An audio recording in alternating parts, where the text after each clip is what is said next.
Nos encontramos con el mayor Antauro Humala. Nos está recibiendo por una segunda oportunidad aquí al Diario de la República para poder otorgarnos una entrevista.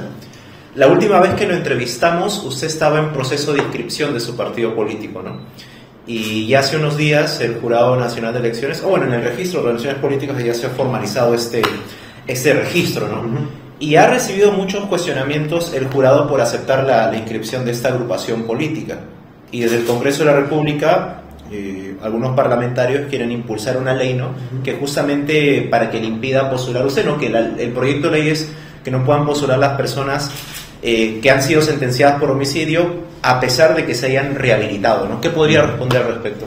Bueno, primero que los caceristas, los nacionalistas, estamos bastante satisfechos de la inscripción.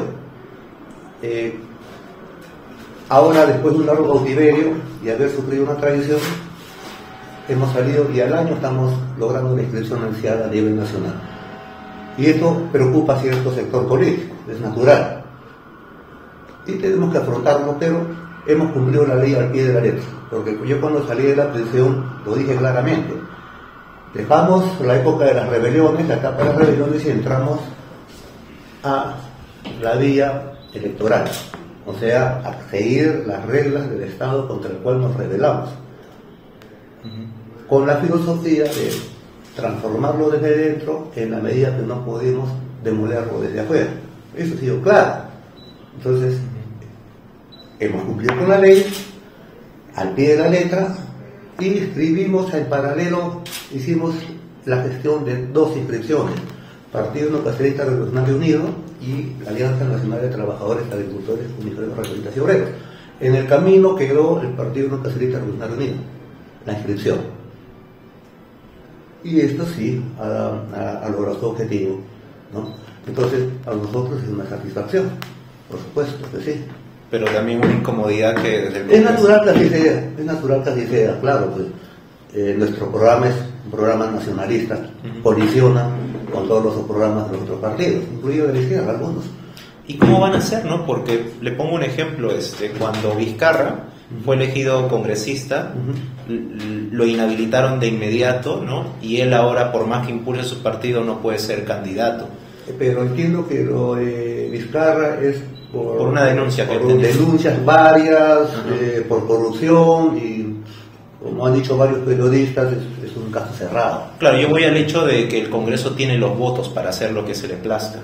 Ah, claro, pero claro, conmigo sería pues obviamente una ley con nombre propio, a pesar que ya hay una sentencia del Tribunal Constitucional que establece que todo sentenciado empezando por terrorismo tiene derecho a postular.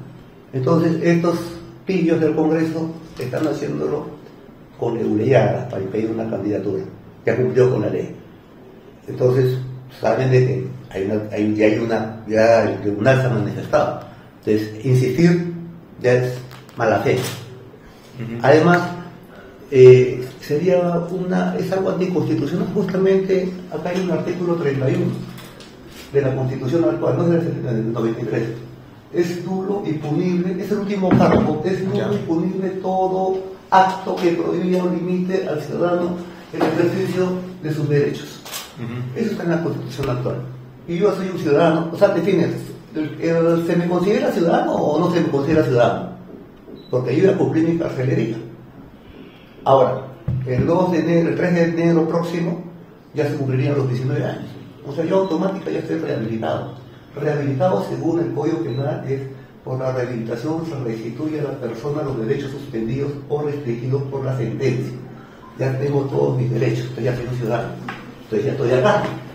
Entonces es nulo y punible todo acto que prohíbe o limite al ciudadano. Y la Antauro Humala ya es un ciudadano, con todos sus derechos, el ejercicio de sus derechos. Entonces, esto es una dictadura. Entonces, ¿qué quieren? ¿Qué es lo que quieren? ¿Por qué es una dictadura? Eso me gustaría saber sus argumentos. Estamos viendo. Ahora, yo me he rebelado 2 veces contra gobiernos amparados en la Constitución actual de Fujimori y Montesinos, una constitución antinacional contra la cual me he rebelado 2 veces. Salgo de la cárcel y estoy aceptando las reglas de juego del adversario. Estoy compitiendo con sus reglas. y el adversario no me permite o pretende no permitirlo. Entonces, ¿qué se pretendería con eso? Obviamente lanzarnos a la ilegalidad otra vez. Ahora, usted dijo algo que sería anticonstitucional, ¿no? Si es anticonstitucional, fácilmente podrían recurrir al TC, pero es el TC que ha liberado a Alberto Fujimori, entonces como que el panorama es un poco sombrío, ¿no? Bueno, ahorita actualmente yo puedo postular, no hay nada que me lo impida. No hay ninguna ley en mi contra. Hay pretensiones, claro, hay intenciones, por supuesto que las hay, pero también nosotros no somos mancos, sabemos defendernos. ¿De qué manera se van a defender? Ahorita hay que defenderse con las leyes. Entonces, como esta pretensión del Congreso de inhabilitarme, incumpliendo su propia constitución, o sea, al caballazo, o sea, pendejamente, bueno, nosotros también tenemos nuestras armas jurídicas, como es demostrar documentos de carácter secreto y estrictamente secretos originales firmados por los altos mandos de las Fuerzas Armadas, en que se establece que hubo un crimen de Estado en Andahuaylas y que el asesino de los policías no es Antauro Humala, que es el único que sacó otra negativa, sino francotiradores del Estado al mando del general Williams, del general Quiabra y del general Kibush. Entonces, bueno, ellos no son congresistas. Claro, no. Bueno, Quiabra es congresista, fue ministro de Defensa del corrupto Toledo. Williams es congresista y presidente del Congreso, fue presidente y estuvo en el Andahuaylazo con Toledo. Igual Kibush, que es congresista. Entonces yo he presentado, si se trata de contrarrestar este abuso, entonces yo también voy a acuerdo a la ley. Estoy presentando documentos que establecen que los asesinos de los policías fueron estos 3 exmilitares y actuales congresistas algunos. Entonces, con eso se anulan los cargos, porque tiene que haber un nuevo juicio. Entonces, esto lo sorteamos con la ley en la mano. O sea, si se trata de enfrentamientos entre abogados, nosotros también tenemos los nuestros. Pero acá, más allá de eso, hay un tema político: impedir que haya una candidatura nacionalista. Quiere repartirse las candidaturas entre la partidocracia de los 130 mamíferos del Congreso, tanto de derecha pizarrista como de izquierda magrista. Pero el nacionalismo, que no está participando para nada, no lo deja competir. Y ahora, si el gobierno de Boluarte, o sea, apelando un poco a quizás a la especulación, ¿no? Pero si el gobierno de Boluarte promulga una ley de este tipo, ustedes como etnonacionalistas, ¿no?, evaluarían, no sé, convocar a una protesta contra este gobierno. Es una hipótesis, es un escenario, por supuesto que sí. Se lo consulto porque hace 3 meses en una entrevista en YouTube usted dijo que le daba risa a las marchas, ¿no? ¿Le sigue dando risa a las movilizaciones? Yo también en una entrevista en YouTube hice una diferenciación. Una cosa es las marchas en que participa el movimiento homosexual y algunos actores de la televisión, que es así. Bueno, a mí me dan risa, ya lo sé, no caderistas. Y otra cosa son las movilizaciones combatientes como las del sur. Eso yo lo he dicho claramente. ¿Cree que hay una división notoria entre lo que son las marchas en Lima con las marchas en regiones? Y si me podría decir en qué sentido. Es notoria la diferencia. ¿Cuáles son, por ejemplo? ¿Cuáles son, por ejemplo? 70 muertos. Aparte de la... ¿Qué más diferencia que eso? Me refiero a las demandas. Creo que las demandas en Lima, por ejemplo, he tenido entre la fiscalía, entre las 2 mafias fiscales que hay. Un sector ha pretendido sacar a la gente de la calle y ha sido un fracaso total. Entonces, estas marchitas, ¿no?, para mí son de este tipo de objetivos, para mí son subalternos, no ameritan a nosotros la atención. Otra cosa son las movilizaciones de tinte político, o demás tipo de asamblea constituyente, tipo de estrategias muy diferentes. Nosotros también estamos de acuerdo, no ahorita, sino de hace exactamente 23 años en que hubo la primera rebelión no cacerista, demandando lo que ahora se está demandando, empezando por la Asamblea Constituyente. Y Mayor, yo vi un video de usted en su local del partido en el centro de Lima, donde usted decía, invocaba, o sea, llamaba a sus militantes, ¿no?, a sumarse a una movilización, pero no me quedó claro. ¿Invitaba a sumarse a una movilización contra qué? ¿Contra el gobierno, contra el indulto o contra lo que estaba haciendo el Congreso? Fue por motivo del indulto trucho a Fujimori. Entonces la posición nuestra, que nos hemos revelado el año 2000 contra Fujimori, o sea, yo me fui a un hecho fuera de lo normal, levantarme en armas, en la época contra Fujimori, decirnos, cuando otros generales como los del crimen de Estado de Atahuaylas, Quiabra, Gilwich, Williams, firmaban el acta de sujeción a Fujimori y Montesino. Entonces nosotros, los etnocaceristas, ahora Avenida Santauro, tenemos todo el derecho y toda la autoridad moral para manifestarnos en contra del indulto, que nos hemos revelado.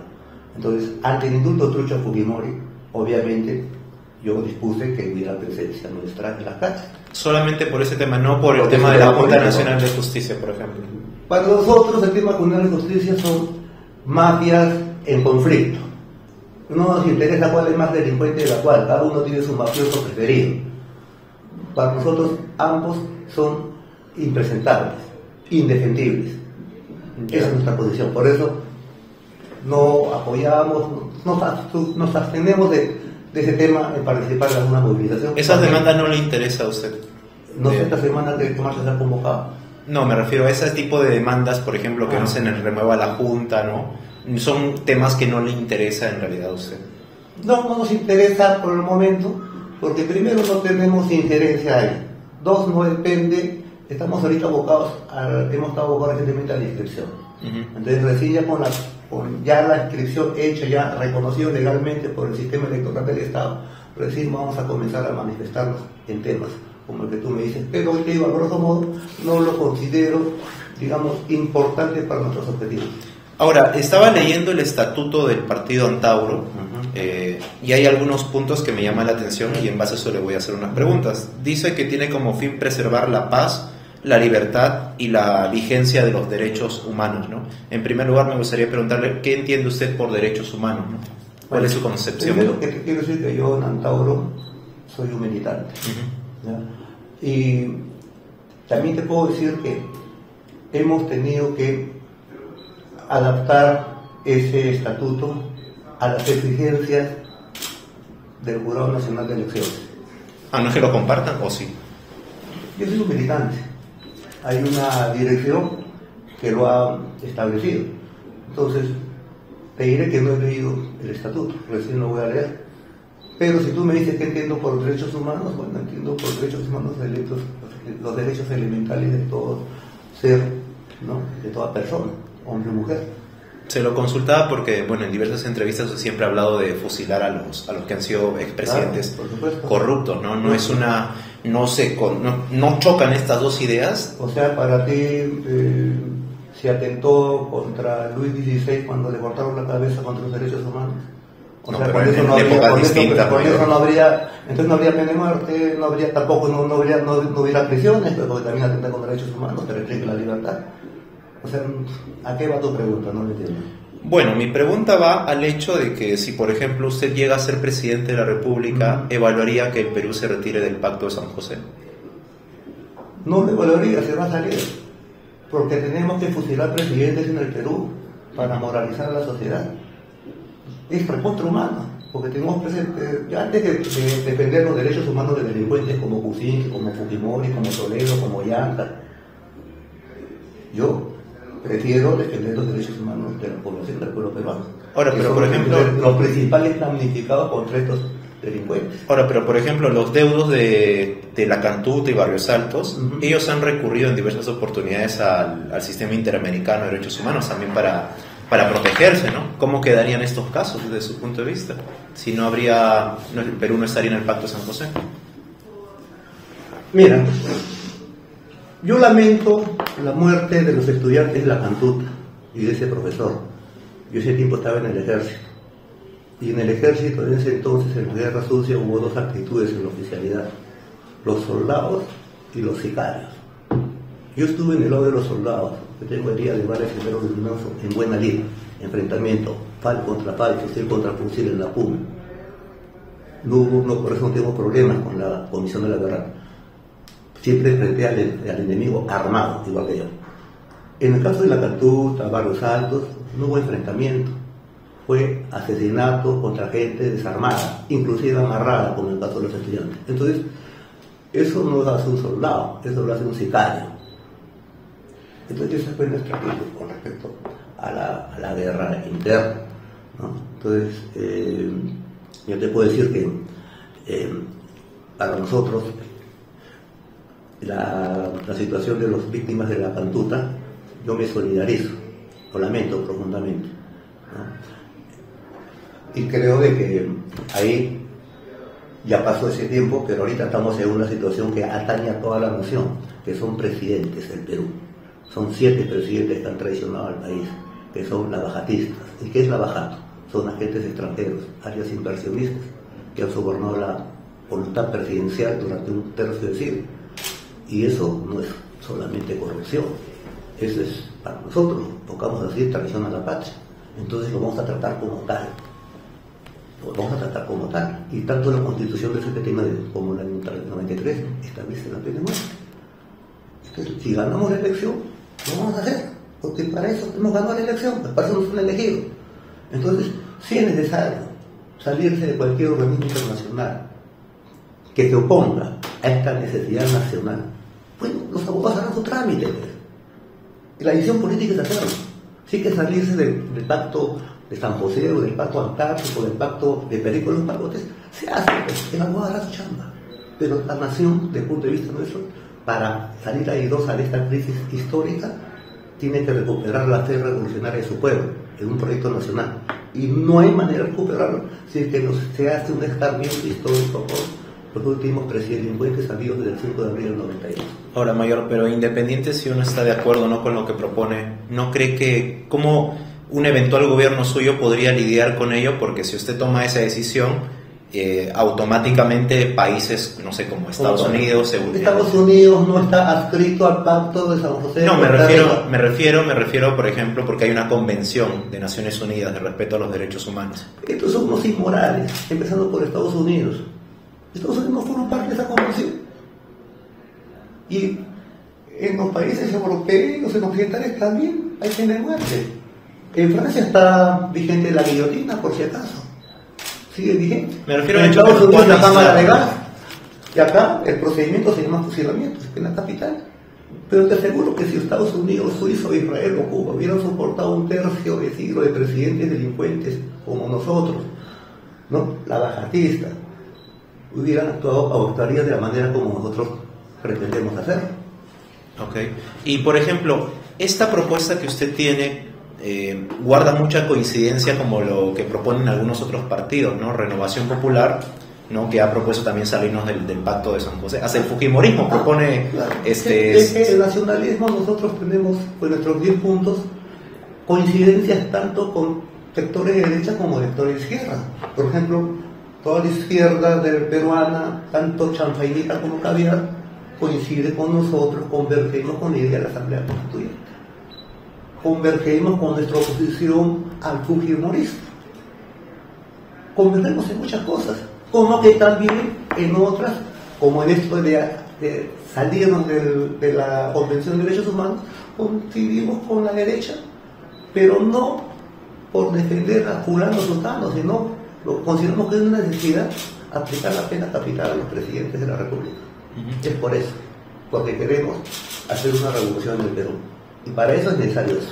Ahora, estaba viniendo para aquí por la Panamericana Sur y vi pintas de simpatizantes suyos que ponen, ¿no? Antauro 2026 presidente, pero ponen Antauro Bukele.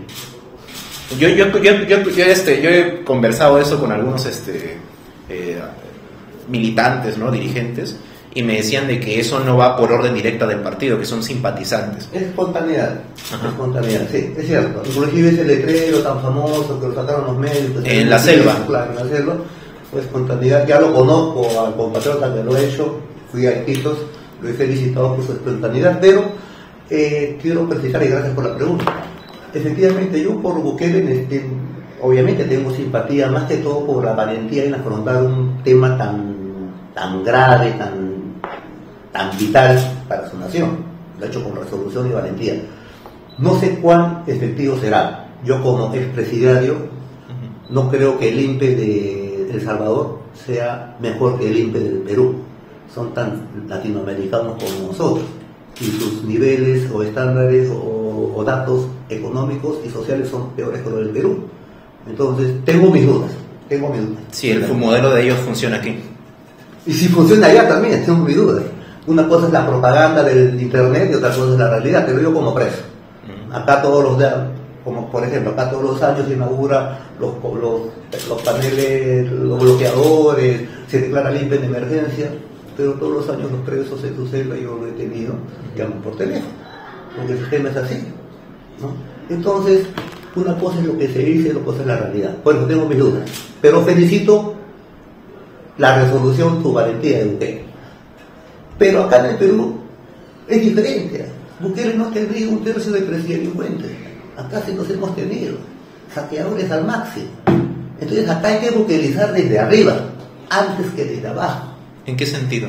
Fusilamiento de presidentes. Ya. Fusilamiento de toda autoridad, gobernador, alcalde, corrupto. Mire, yo en las prisiones hay pabellones de alcaldes, pabellones de gobernadores. Tenemos una prisión exclusiva para el presidente. Entonces, ¿qué se tiene? Es una situación de seguridad nacional. Entonces, nosotros la cuestión es bukelizar desde arriba. Y simultáneamente desde abajo, porque desde arriba han empujado al pueblo al delito. El desempleo es padre de todo delito, como el ocio es madre de todo vicio. Y ahora, Mayor, ¿usted cree que en El Salvador hay democracia?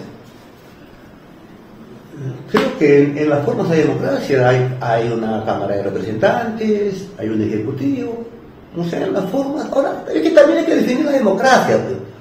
La democracia es la OMP igual a democracia, porque a todas es lo que te dije acá. Entonces yo siempre, si es así, OMP igual a democracia, entonces Cristo fue asesinado democráticamente por aclamación. Lea bien el Nuevo Testamento. Y bueno, con yo he escuchado su votación. definición de Entonces, democracia. Democracia, que Cristo fue crucificado democráticamente, bien crucificado entonces. Es democracia, hay que aplaudirlo. El que está en contra de la crucifixión de Cristo es un antidemocrático, es un subversivo. Entonces, yo pienso que eso está errado. Yo me baso en la democracia, el clásico del clásico, que es la República de Platón. Y me la sé casi de memoria, cuando los pobres del país, después de vencer a los ricos, a algunos les dan muerte y a otros les reservan cargos de gobierno que en este sistema suelen darse por sorteo, no dice hombre. Y por eso, entonces, desde el punto de vista, el ajusticiamiento, el ahorcamiento del corregidor Arriagua públicamente por Tupac Amaru en la plaza de Tungazuca fue un acto democrático, desde el punto de vista de la democracia platónica, pero con la democracia ompeniana actual es un acto terrorista. Entonces ese es el conflicto actual. Entonces cuando me dice Mayor que la democracia, la Convención de Derechos Humanos, que Salvador es democrático, la verdad son ompenianamente democráticos, igual que acá. Entonces acá lo que la democracia ha degenerado en democracia de los timadores. Sustentaron una constitución de un japonés en coordinación con un peruano, con Montesinos. Entonces, ¿qué se quiere? Por eso yo me siento orgulloso de haberme rebelado 2 veces contra esta constitución, y ahora ya es la tercera vez que inscribimos al partido, y por eso nuestra posición es desconocer, nada que derogar en el acto la constitución de Fujimori. Ahora, claro, lo que yo le comento es quizás una definición más occidentalista de lo que es democracia, ¿no? Pero, por ejemplo, en el caso de usted llegue a ser presidente de la República, ¿qué democracia le espera al Perú o nos espera democracia? Yo creo de que en el Perú tenemos que hacer un debate público. Yo creo que hay que hacer un debate público, ponernos de acuerdo, de todos los sectores, y definir términos, porque los entendemos de manera diferente cada sector, y ahí es el origen de la bronca. Democracia representativa, democracia ompeniana, democracia socrática. Entonces yo creo de que ese gran diálogo nacional se impone ya, y eso se llama Asamblea Constituyente. Justamente nos está explotando en la cara ahora lo que yo he resolucionado en la falsa transición de Fujimori y Montesinos a Paniagua, porque ahí esa transición involucrada Asamblea Constituyente no lo hubo y nos explotó en la cara. Solamente con reformistas de la Constitución de Montesinos que ahora nos explotó en la cara. No ha resultado, ya colapsó. Entonces esa es la situación del país. O sea, ya estamos desde ahora ya en un momento constituyente para usted. Nunca hemos dejado de estar. Nunca hemos dejado de estar. Y es necesario. ¿Y sabes cómo veo más la cosa? Yo creo que este movimiento constituyente, y es más, la derecha se niega a eso. Entonces se le ha hecho un referéndum, por lo menos ya no en la Asamblea Constituyente, por lo menos el referéndum para preguntarle al pueblo si quieren o no. Pero tampoco quieren el referéndum, porque saben que perderían. Es una dictadura, pues. Es una dictadura público constitucional y la bajatista. Yo me he rebelado 2 veces contra eso, lo tengo claro. ¿Y cómo va a encontrar usted consensos para que para que haya, valga la redundancia, consensos en una nueva Carta Magna, ¿no? En Chile ya se han rechazado 2 proyectos de nueva constitución, y ¿qué nos asegura que aquí no pueda pasar lo mismo, ¿no? Es que en Chile no han pasado 7 presidentes lavajatistas. Acá hubiera sido aprobada esta nueva Carta Magna. Ya. Porque acá hay un elemento primordial, 3 elementos primordiales que han hecho que el fiel de la balanza se incline más hacia la izquierda del nacionalismo. Entonces somos 3 factores: 7 presidentes lavajatistas, el COVID, que quedamos como el peor estado a nivel planetario, y el 1,5 millones de inversión extranjera, de golpe laboral extranjero. Esas 3 cosas han empujado a que el fiel de la balanza política se incline más hacia la izquierda, hacia el nacionalismo. Entonces, yo creo que una propuesta de una nueva Carta Magna, de un nuevo contrato social, sí sería aprobado en el Perú. Y ese contrato social es el diálogo que necesitamos. Entonces, ¿qué es lo que creo que va a pasar?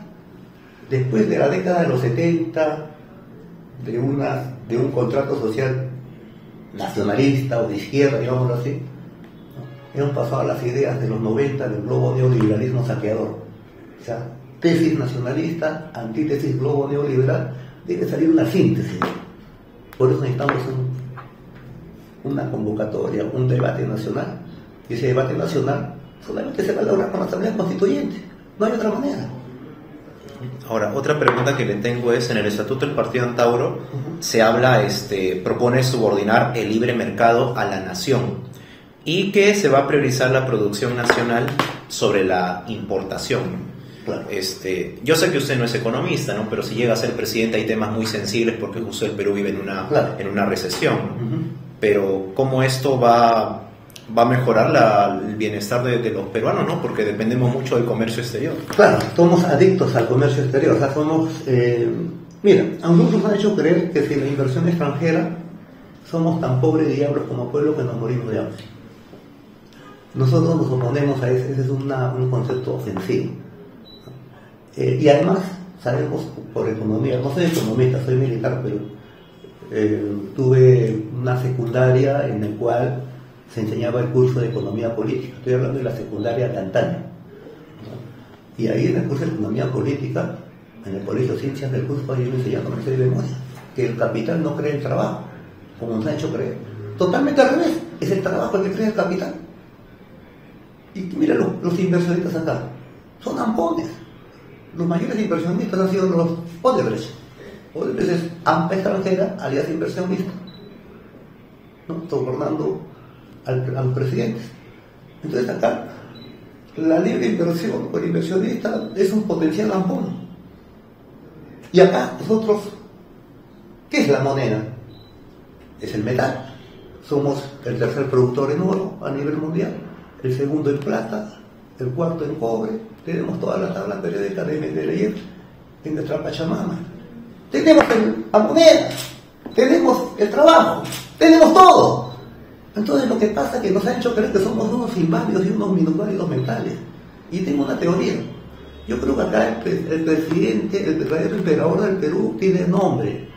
Se llama Julio Velarde, el eterno presidente del BCR, el que maneja finalmente nuestra economía. Él es el piloto automático. Julio Velarde es el piloto automático de los últimos 20, 25 años. Y él es el representante de los organismos financieros internacionales. Llámese Banco Mundial, FMI y toda esta ralea. O sea, usted lo sacaría del cargo. Si no, no se soluciona el problema. O sea, si quiero mantener la Constitución de Fujimori Montesinos, tengo que mantenerlo en el cargo hasta que se muera. Pero si voy a cambiar las reglas del juego, voy a convocar una asamblea constituyente, un diálogo nacional, y al desconocer la Constitución de Fujimori Montesinos, este señor también tiene que salir. Por supuesto que sí. Entonces, al desconocer esa Constitución, entra a tallar la anterior. ¿Y cuál es la anterior? El año 79. O sea, no es mi capricho. Es lo que corresponde por ley. Ahora, ya que hablamos de capital extranjero, ¿usted, por ejemplo, está de acuerdo con el crecimiento de las inversiones del gobierno de China en Perú? ¿Cómo puedes repetir? Con el crecimiento de las inversiones chinas en el Perú, en general en América Latina, ¿no? Porque usted habla de priorizar lo nacional que lo extranjero. ¿Y cómo va a ser con el tema de los chinos?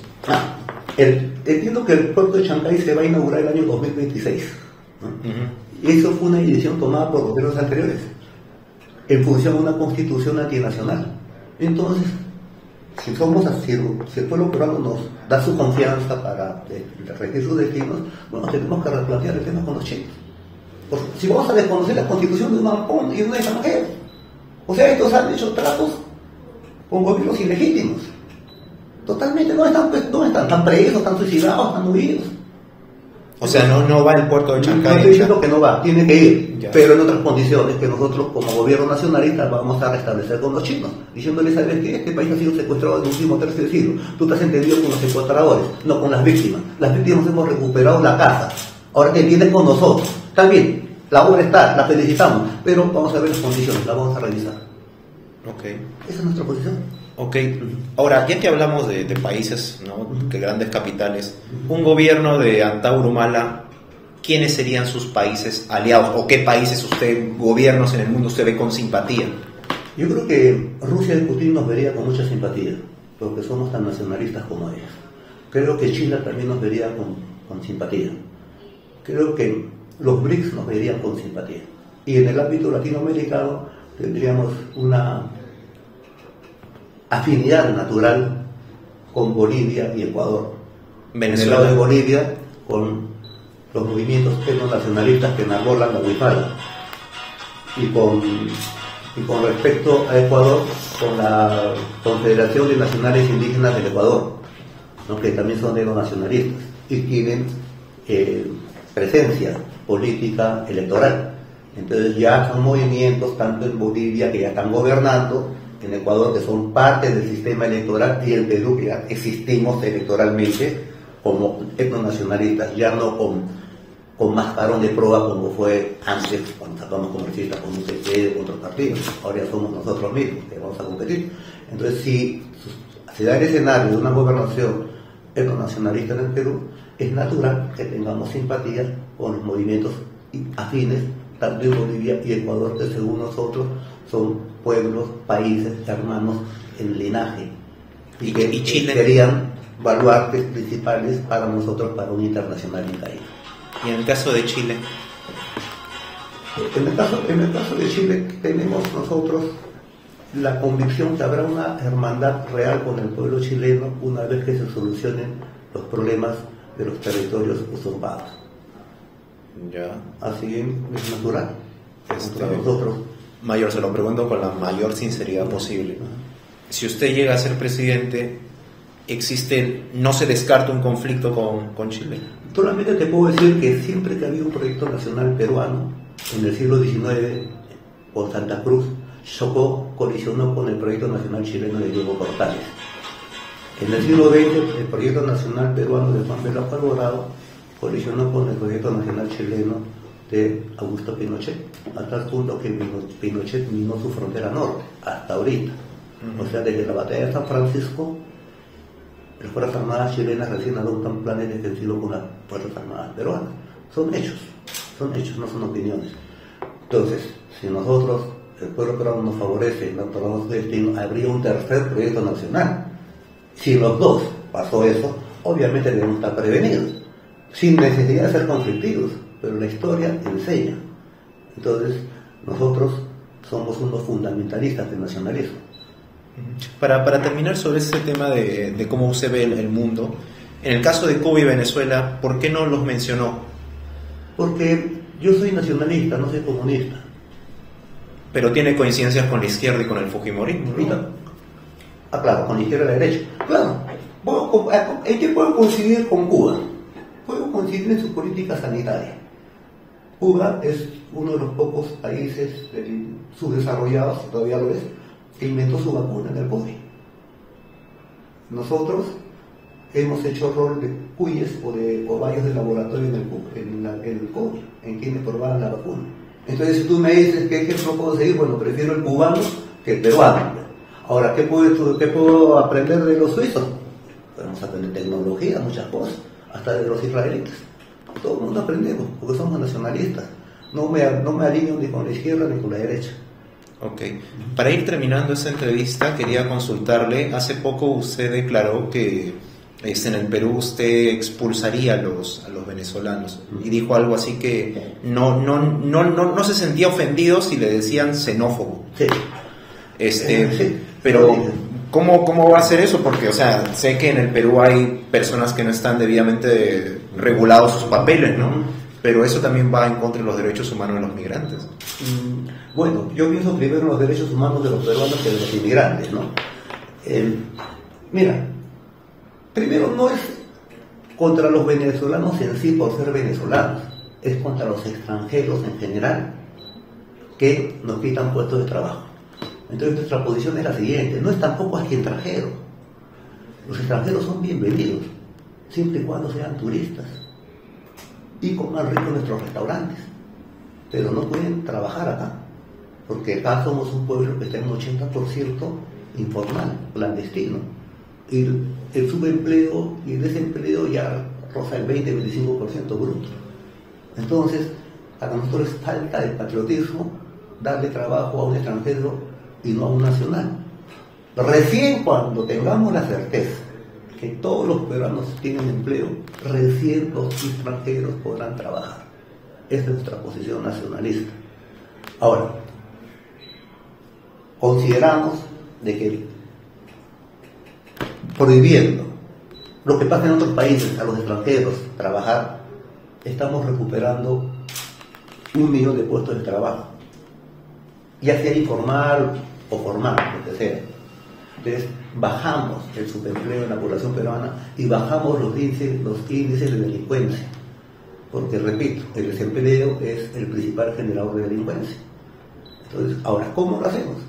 Obviamente, hay experiencias internacionales, como en Siria. Yo he estudiado el caso Siria, del presidente Bashar al-Assad, y él tiene 2 millones de refugiados, armenios, la mayoría, y están en guerra con ISIS, están en guerra con Israel, tienen una serie de guerras.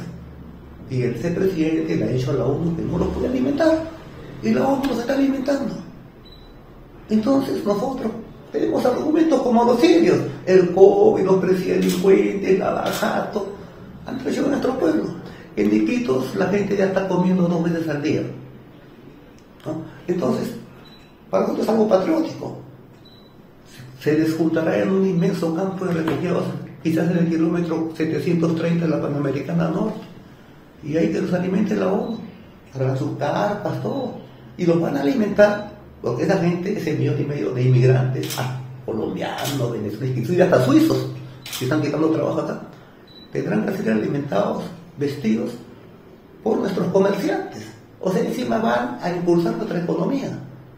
Entonces no es que sea inhumano, que van a estar quizás mejor que estar asaltándonos en las calles o pidiendo limón en la calle. Ahora, pero los índices de delincuencia señalan de que en el Perú mayormente las organizaciones criminales son de peruanos, no tanto de extranjeros. Bueno, es que yo no sé estos datos, pero a lo que voy, yo me voy al trabajo. Para mí el principal problema de Perú es ahorita la inseguridad ciudadana. Entonces, cuando decimos buquelizar, estamos hablando en doble sentido. Desde arriba, en simultáneo fusilamiento de predelincuentes, traición a la patria. Y desde abajo, dándole trabajo a nuestro pueblo, no a los extranjeros. Recién los extranjeros tendrán trabajo cuando nuestro pueblo allá todos tengan trabajo, ¿no? Entonces, es secundario si son jefes de banda o no jefes de banda, estoy hablando de trabajo. ¿Por qué? Entonces, a esos extranjeros que no son turistas, se van a un campo de refugiados. Porque ese problema no debe ser tanto de nosotros. Es un dolor de cabeza, es el primer dolor de cabeza del presidente de Venezuela, sea quien sea. 1,5 millones de esos refugiados, si son un dolor de cabeza para el nuevo presidente del Perú, antes de eso debe ser un dolor de cabeza para el presidente de Venezuela, porque son su gente. Y acá los trajo un extranjero como Kuczynski, con una constitución extranjera de un japonés. Esta es mi penúltima pregunta. Usted en diversas declaraciones ha dicho que se opone a la unión civil y al comienzo de esa entrevista criticó que en las marchas en Lima haya presencias de comunidad LGTB. Mi pregunta es esta, ¿no? ¿Usted es homofóbico, mayor? Homofóbico, fobia es miedo. No tengo miedo. No ¿Y tengo por qué miedo, tan no soy pánico? homofóbico, ni tampoco no soy hidrofóbico, no tengo ni miedo al agua, ni miedo a los homosexuales. Simplemente mi posición es la siguiente. No considero que el tema homosexual, LGTB, o tema maricón, sea un tema político. Lo considero que es un tema de intimidad que queda entre sábanas. No considero que debo discutir sobre temas como política, geopolítica, economía, o a su nivel, si te gusta el pene, la vagina, con quién te acuestas, eso para mí no corresponde, no tiene nivel, ni lo vamos a discutir. Nuestra posición, hombre y mujer, y existe matrimonio. No hay tercer sexo. Pero va a respetar los derechos humanos de esta comunidad. Siempre se han respetado, por supuesto, siempre se han respetado. Ok, mi última pregunta es, el gobierno de Dina Boluarte, ¿qué va a hacer? O sea, ¿qué papel va a tener un eventual gobierno de usted si llega a ser presidente con Dina Boluarte? Está investigada por la muerte de personas en regiones.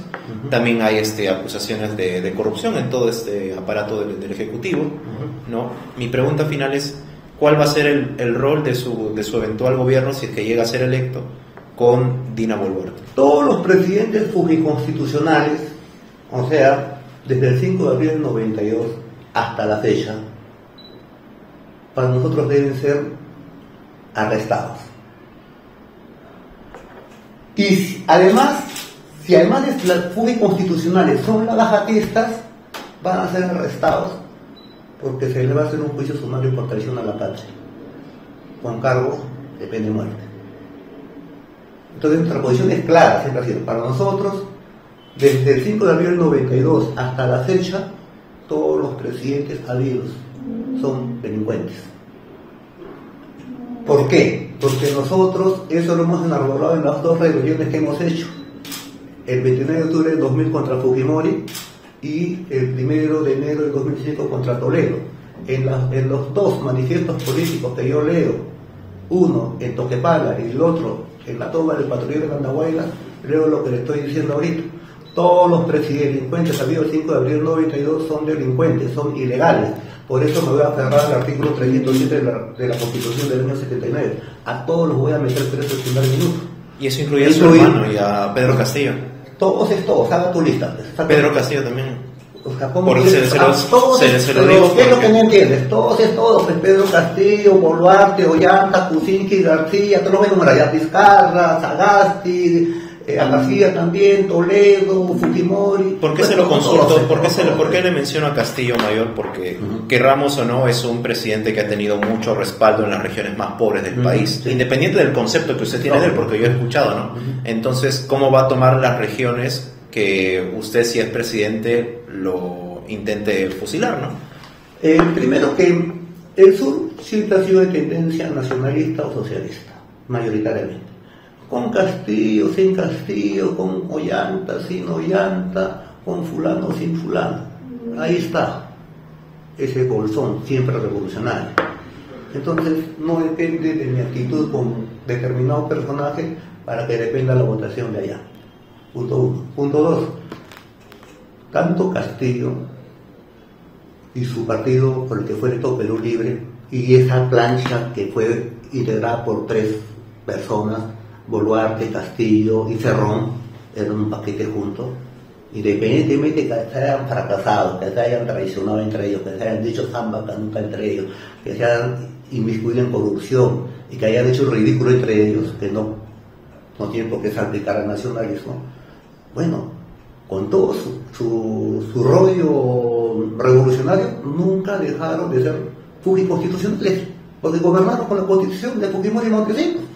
Entonces, de nuestro punto de vista, que es totalmente consecuente, nosotros nos aferramos al artículo 307 de la Constitución del año 79, que es el último, y él dice: esta Constitución no pierde su vigencia si es alterada o abolida mediante mecanismos que ella misma no contempla, o sea, el autogolpe. Y todos los golpistas, o sea, Fujimori, y sus sucesores, o sea, todos los presidentes habidos desde entonces hasta ahorita, que no hayan restituido esta Constitución, están inmersos en delito. Entonces, si yo voy a estoy proclamando esta bandera de hace 23 años en primera rebelión, porque voy a hacer una excepción con Castillo con Boluarte. Habrán sido electos en una plancha marxista-leninista, que supuestamente yo haber desconocido esa constitución. No lo hicieron, son cómplices. No puedo hacer otra cosa. Pero no son navajatistas. No son navajatistas. No saben qué es navajato. Navajato es de picarla para atrás. Entonces, ese es otro rollo. A ellos sí le vamos a aplicar la pena capital por traición a la patria. Vamos a buquelizar. Los otros se quedarán presos. Pero no les corresponde porque no son navajatistas. Ok, me quedó claro. Ha sido el mayor Antauro Humala que nos ha dado esa entrevista y le agradecemos su tiempo y la disposición para poder declarar al diario La República. Muchas gracias. Gracias por esa entrevista.